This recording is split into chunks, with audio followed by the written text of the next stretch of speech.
Ang isipang hindi nagtatrabaho ay ginagawang pugad ng dyablo. Sabi ng 1 Peter chapter 5 verse 8, maging handa kayo, mapagbantay. Ang dyablo ay kaaway ninyo na parang leyong umaatungol at ali-aligid na naghahanap ng masisila. Gagawin ng dyablo ang lahat ng bagay para sirain ang iyong buhay. Sabi ng isang kanta, kay rami ng winasak na tahanan, kay rami ng matang pinaluha, kay rami ng pusong sinugatan, o tukso, layuan mo ako. Pero ang katotohanan, hindi ang tukso ang lalayo sa iyo. Ikaw dapat ang lumayo sa tukso.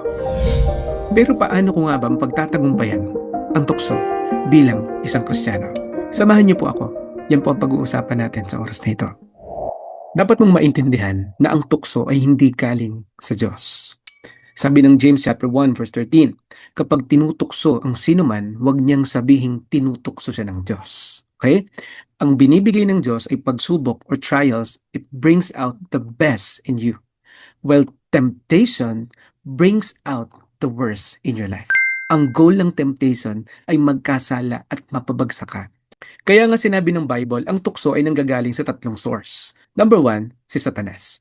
Sabi ng Matthew 4:3, lumapit sa kanya ang manunukso, the tempter, at sinabi, kung ikaw ang anak ng Diyos, sabihin mong maging tinapay ang mga batong ito. Tinukso ni Satan si Jesus. Tinukso ni Satan si Adam and Eve. At makikita natin kung paano siyang kumilos para sirain ang lahat. Si Satanas ay tinatawag na manunukso. Ang kanyang layunin ay sirain ang relasyon mo sa Diyos sa pamamagitan ng mga tukso at iyong pagsuway. Ginagamit ni Satanas ang mga kahinaan mo at kung saan ka mahina, doon kanya tinitira. Ginagamit niya ang kasinungalingan, katulad ng pagtukso niya kay Eva sa Eden. Sabi niya kay Eva, talaga bang sinabi yan ng Diyos? Kailangan mong kilalanin ang katotohanan ng salita ng Diyos para makilala ang kasinungalingan ng kaaway.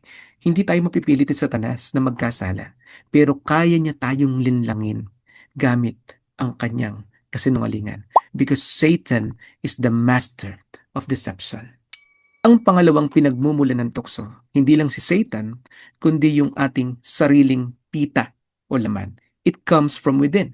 Sabi ng Galatians chapter 5 verse 16 to 17, kaya't sinasabi ko mamuhay kayo ayon sa Espiritu at hindi niyo susundin ang pita ng laman. Sapagkat ang laman ay nagnanais ng laban sa Espiritu at ang Espiritu ay laban sa laman. Ang dalawang ito ay magkasalungat kaya hindi niyo magagawa ang gusto niyong gawin.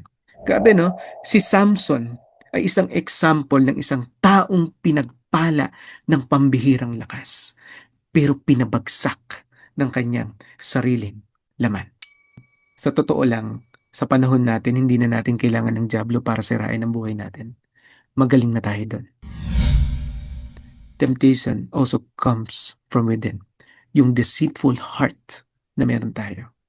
Yung lust of the flesh na meron tayo. And also, hindi lang sa ating laman, hindi lang sa dyablo, kung hindi sa sanlibutan o sa sistema ng mundo. Sabi ng 1 John chapter 2 verse 15 to 17, huwag ninyong ibigin ang sanlibutan, ni ang mga bagay na nasa sanlibutan ang umiibig sa sanlibutan ay hindi umiibig sa Ama. Sapagkat ang lahat ng nasa sanlibutan, ang pita ng laman, ang pita ng mga mata, ang pagmamalaki sa buhay ay hindi nagmumula sa Ama, kundi sa sanlibutan. At ang sanlibutan at ang mga nasa nito ay lilipas, ngunit ang gumagawa ng kalooban ng Diyos ay mananatili magpakailanman. Ang sistema ng mundo ay puno ng mga bagay na umaakit sa puso ng tao para bumagsak sa kasalanan at mapalayo ka sa Panginoon. Katulad ng example na lagi kong sinasabi, si Dimas. Si Dimas ay dating kamanggagawa ni Apostol Pablo. Pero iniwan niya si Pablo dahil inibig niya ang sanlibutan. Nahulog sa tukso. Tignan natin ngayon yung isang Bible character na si David. Kung papaanong step by step nahulog siya sa isang tukso at nagsuffer siya ng matinding consequence. Paano nga ba nahulog si David sa kasalanan? Merong isang instance sa Bible na si David ay iniwan ang kanyang army na nakikipagdigmaan at siya ay nasa loob ng kanyang kaharian. Tapos sa kanyang pag-iisa ay nakita niya ang isang babaeng naliligo na si Bathsheba. At nagkaroon siya ng masamang pagnanasa sa kanyang laman at pinagsamantalahan niya ito. Notice, wala siyang ginagawa nung mga oras na yun. An empty mind is a devil's workshop.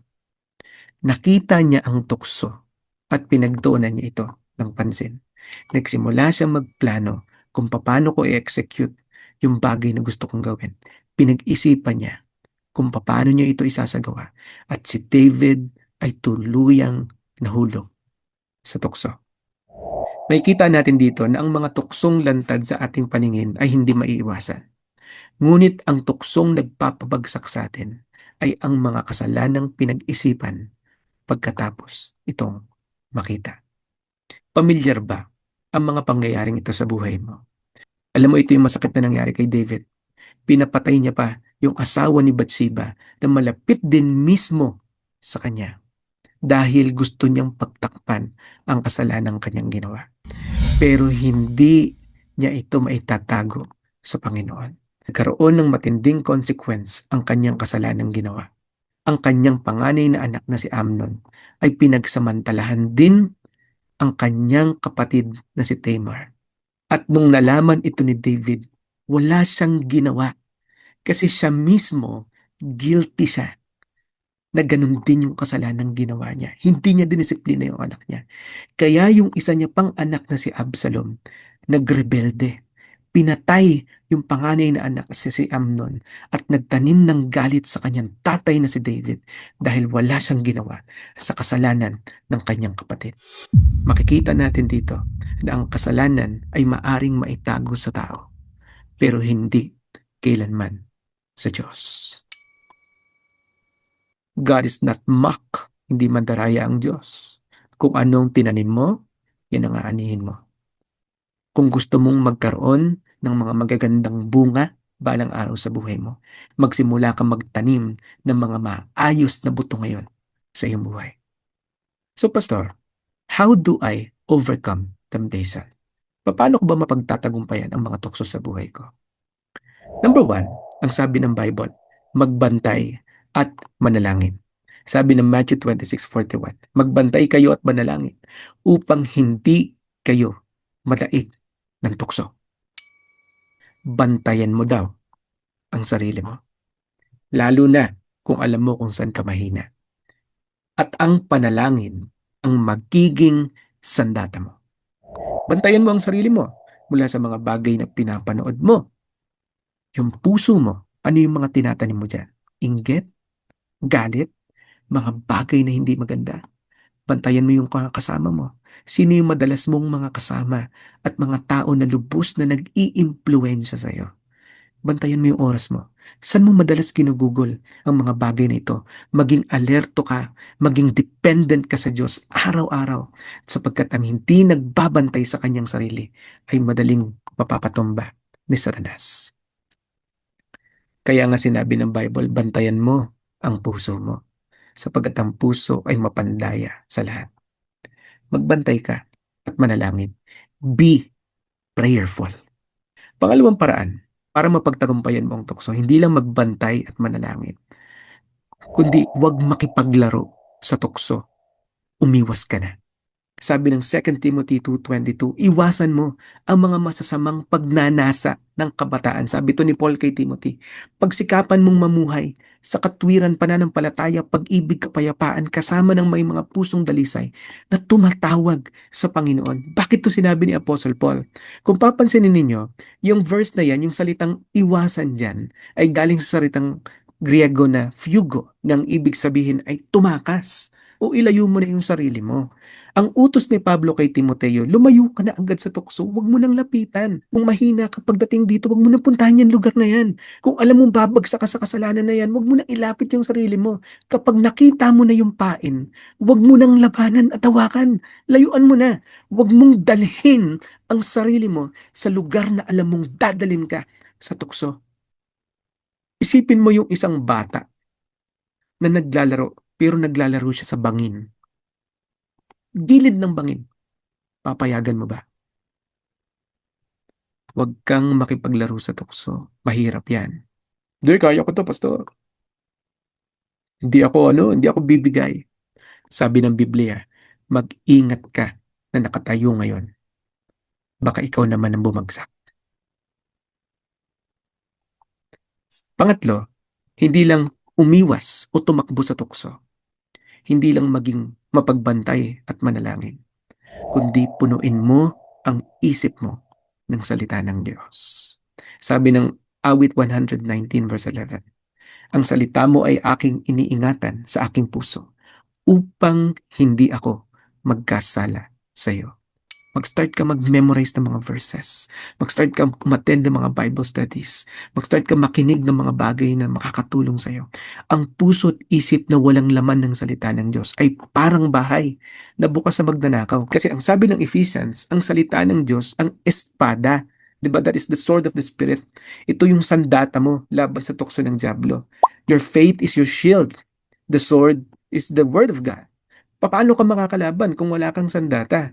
Kaya si Jesus, nung tuksuhin siya ni Satan sa disyerto, 3 beses siyang tinukso, ginamit niya yung kasulatan ng paulit-ulit. At sabi niya, ang tao ay hindi lang nabubuhay sa tinapay, kundi sa bawat salita na nagbumula sa bibig ng Diyos.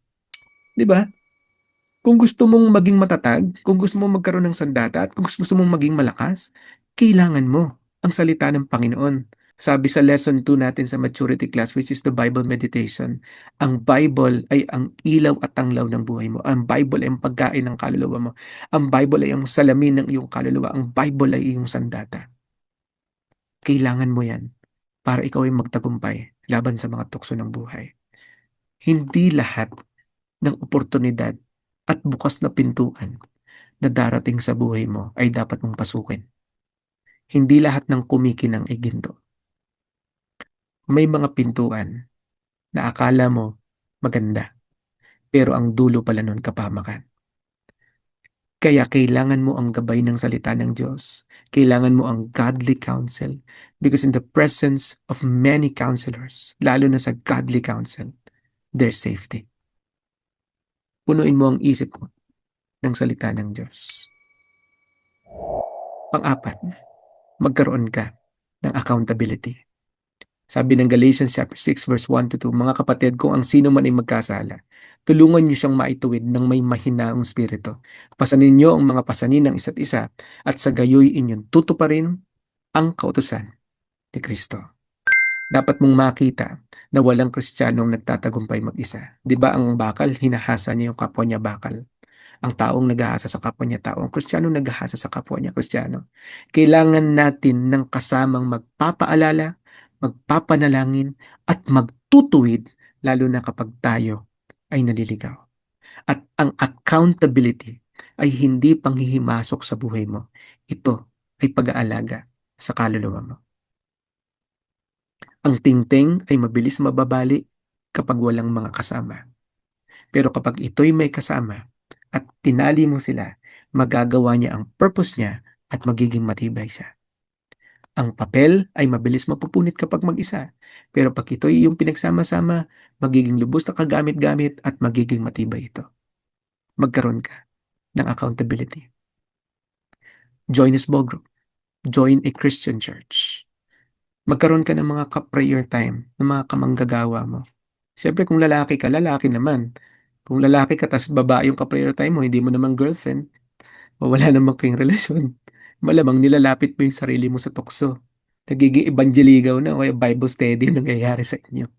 Hindi pwede yan. Magkaroon ka ng accountability. At pang-5, and last, magtiwala ka sa kapangyarihan ng Espiritu Santo.